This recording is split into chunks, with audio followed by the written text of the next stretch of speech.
A new method could greatly reduce the time and expense needed for certain important safety checks in nuclear power reactors. The approach could save money and increase total power output in the short run, and it might increase plants' safe operating lifetimes in the long run. One of the most effective ways to control greenhouse gas emissions, many analysts argue, is to prolong the lifetimes of existing nuclear power plants.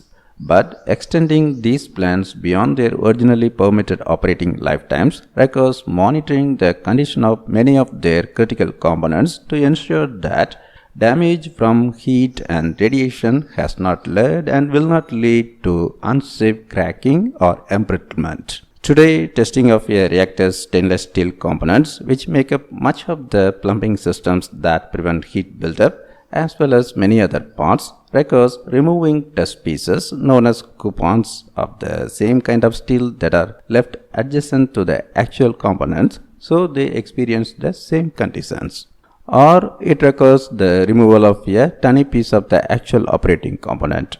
Both approaches are done during costly shutdowns of the reactor, prolonging these scheduled outages and costing millions of dollars per day. Now, researchers at MIT and elsewhere have come up with a new, inexpensive, hands-off test that can produce similar information about the condition of these reactor components with far less time record during a shutdown. The findings are reported in the journal Acta Materialia.